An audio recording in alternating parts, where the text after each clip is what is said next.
I don't really want to make this too complicated. Today we're gonna make some oat milk.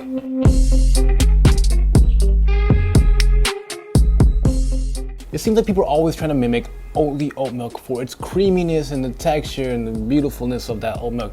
Now we're gonna make that at home, copying the recipe after doing hours and hours of research from videos on YouTube and looking up different ingredients, and we're gonna make it, but we're not gonna make it complicated. But it's gonna be cheaper, it's gonna be better, and it's gonna be easier. What's up, I'm Joshua, and today we're gonna be making oat milk, and today's recipe will only need 4 ingredients. We're gonna need oats, we're gonna need water, we're gonna need amylase, and we'll get more into what that is later, and we're going to need, is that it? So we're only gonna need oats, we're gonna need water, we're gonna need a sweetener, and then we're gonna need amylase. More on what amylase does later. Before we get started, if you're interested in this kind of stuff, make sure you hit that subscribe and like button to be notified of future videos that we make. And definitely it helps out the channel, so please continue to do that and help us grow. And then we'll let you know what we're making next. All right, let's go. So special tools you will need a blender, you need a nut milk bag, or cheesecloth. Today we're using this one actually. This is like some mesh nylon cheesecloth. This is a large bag that I got out here on Amazon.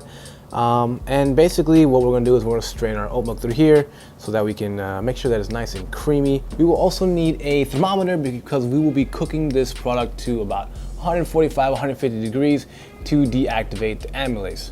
I'll be giving you tips along the way, so make sure you watch the full video as I explain every little process of every little thing we're doing and why it's important. Let's get to it. Oh, I forgot to mention, the best part about this is there's no real recipe. It's just throwing a couple things together.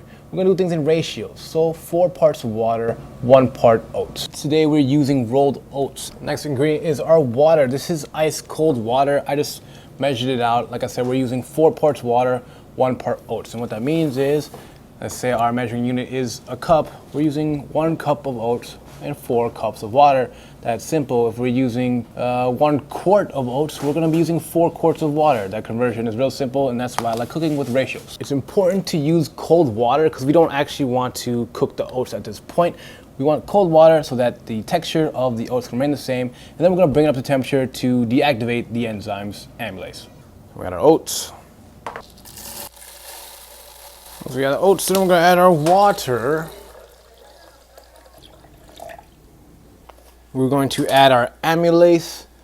We have the oats in the water, and we're gonna add everything into the mixture and then blend it. So we're gonna look for about 0.5 grams of amylase. What is amylase? It's a digestive aid. So what it does is help break down starches, but it actually converts the starches into sugars, which is gonna give us a nice little sweet taste, and it's gonna help get us that creamy texture. So can you make it without it? Sure you can, but we wanna make it similar to Oatly, and doing all this research on the web, I'm finding that people are adding this amylase. And what I don't want to do is add these oils that I see people using, because like honestly, like when I think of it, I'm like, cool, I'm down with eating some oil, but how do I feel about drinking oil? It's not the same feeling. In this specific amylase I'm using, it's saying to use 0.1 to 0.3 teaspoons per gallon to convert the starches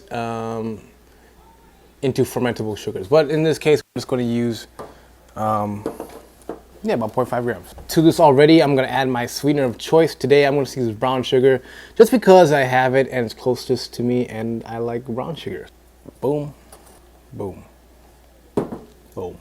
I like it sweet, what can I say? And just to offset all the sweetness, we're gonna do a little pinch of a little salt. This is actually gonna bring out the sweetness as well. All right, now we blend. Now before we blend it, the key point in this is we're not going to want to over blend it. I'm thinking of like a pancake mixture where lumps are okay, because we're gonna strain out anything anyways. So what this is gonna do when we blend this up is gonna give a chance for that enzyme to react with the starches in the oats and to start to break down the starches and turn it into sugars. And it's gonna help us prevent getting that sticky texture. So 2 things to look out for to get that slimy texture is we're going to want to make sure we don't over blend it, make sure it doesn't get hot, and put a lid on it. Set a timer for 30 seconds. Sure, 30 seconds.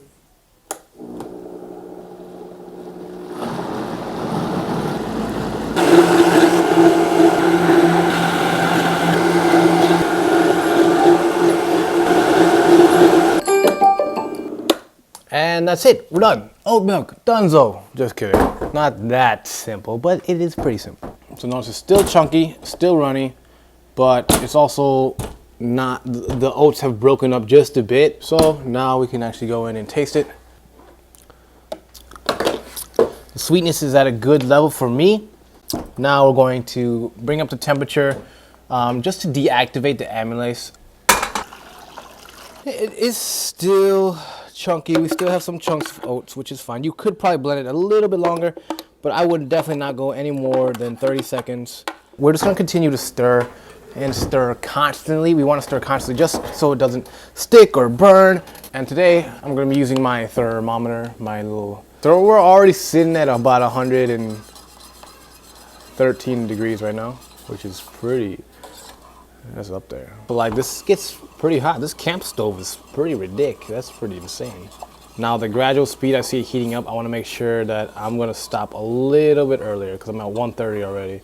It's gonna be hotter near the bottom, so as you continue to stir, you're gonna get a more even read throughout. Or you can get one of those thermometers that are probe thermometers that you can actually stick it in there. Stirred, I'm getting a mix between 144 and 145. Again, I'm talking about Fahrenheit. If we're looking at 145 Fahrenheit, we're looking on 62 degrees Celsius. And we're gonna just pull off the heat and then let it sit for about 15 minutes. Hey Google, set a timer for 15 minutes. Okay, 15 minutes. Okay, I'm gonna put this over here, let it chill, 15 minutes. All right, so while that's chilling, we're gonna make sure we have our straining station set up. This is a chinois. We're not going to use this. We need to use something that's even finer. What's finer than a fine chinois? We're talking about a nylon mesh bag or a nut milk bag. This is a nut milk bag. This is the extra large edition. My idea was to put this guy and this guy and be like, yo, we're gonna just, you know, help each other out. But my nut milk bag is not big enough to wrap around. You know, we're just gonna do this. We're just doing this. It's happening. We're just doing this. All right. This is our straining mechanism set up. 15 minutes has elapsed.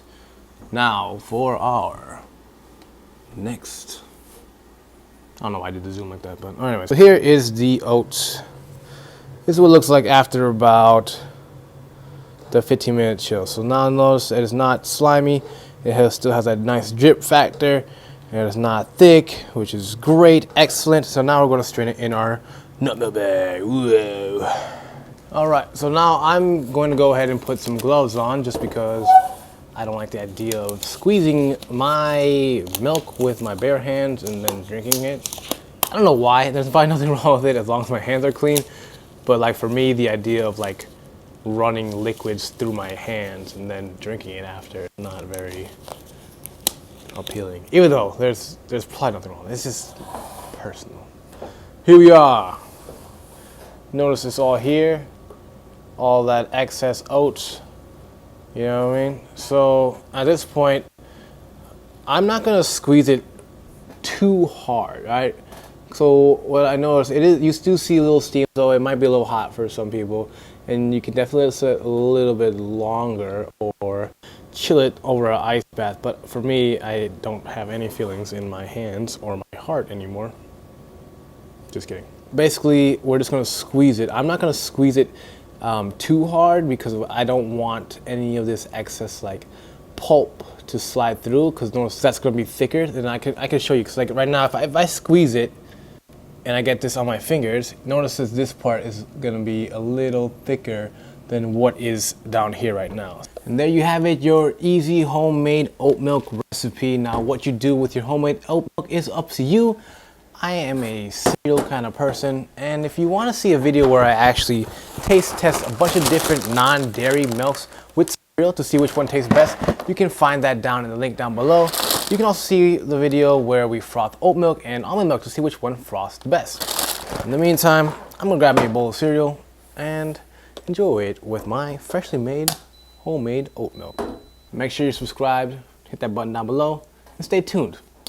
And I'll see you soon.